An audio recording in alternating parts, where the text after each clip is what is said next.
Now, Laura leaves first thing Monday morning with a hold-all and a carrier bag.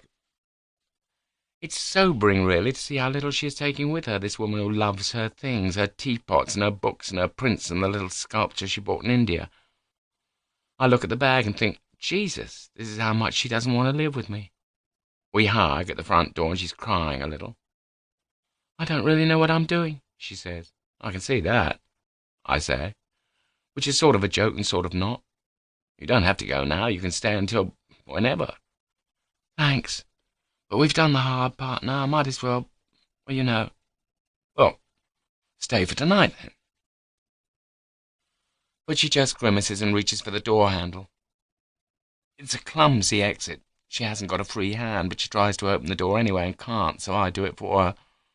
But I'm in the way, so I have to go through onto the landing to let her out, and she has to prop the door open because I haven't got a key, and I have to squeeze back past her to catch the door before it shuts behind her. And that's it. I regret to say that this great feeling, part liberation and part nervous excitement, enters me somewhere around my toes and sweeps through me in a great wave. I have felt this before, and I know it doesn't mean that much. Confusingly, for example, it doesn't mean that I'm going to feel ecstatically happy for the next few weeks. But I do know that I should work with it, enjoy it while it lasts. This is how I commemorate my return to the kingdom of the single. I sit down in my chair, the one that will stay here with me, and pick bits of the stuffing out of the arm. I light a cigarette, even though it's still early and I don't really feel like one, simply because I'm now free to smoke in the flat whenever I want, without rows. I wonder whether I've already met the next person I'll sleep with, or whether it'll be someone currently unknown to me. I wonder what she looks like, and whether we'll do it here or at her place, and what that place will be like.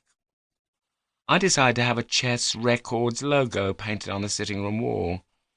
There was a shop in Camden that had them all, Chess, Stax, Motown, Trojan, stenciled onto the brickwork beside the entrance, and it looked brilliant.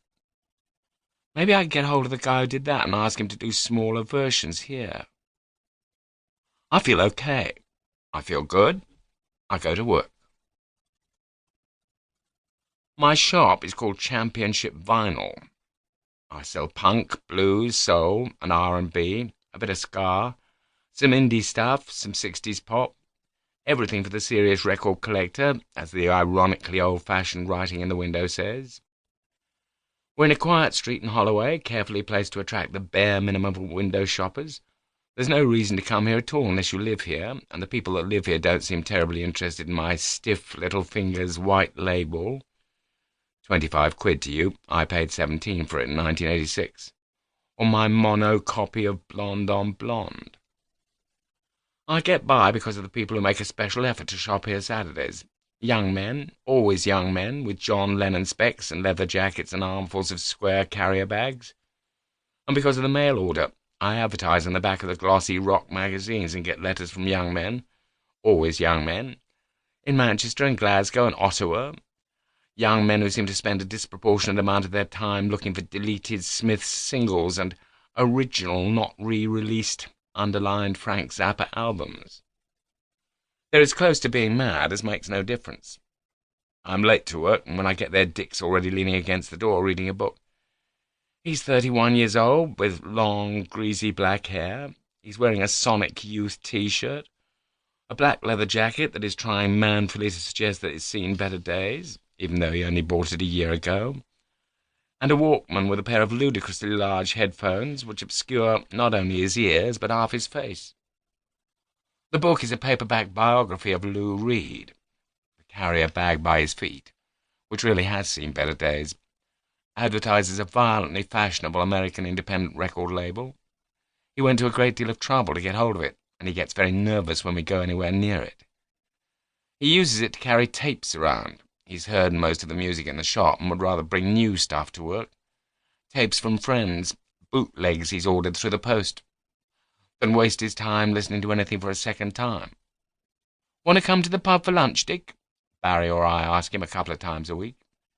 He looks mournfully at his little stack of cassettes and sighs. I'd love to, but I've got all these to get through. Morning, Richard. He fumbles nervously with the giant headphones, gets one side stuck around his ear and the other side falls over one eye. "Oh, hi. Hi, Rob. Sorry I'm late." No problem. Good weekend?" I unlock the shop as he scrabbles around for his stuff. "All right, yeah, okay. I found the first Licorice Comforts album in Camden, the one on Testament of Youth. It was never released here, Japanese import only." "Great.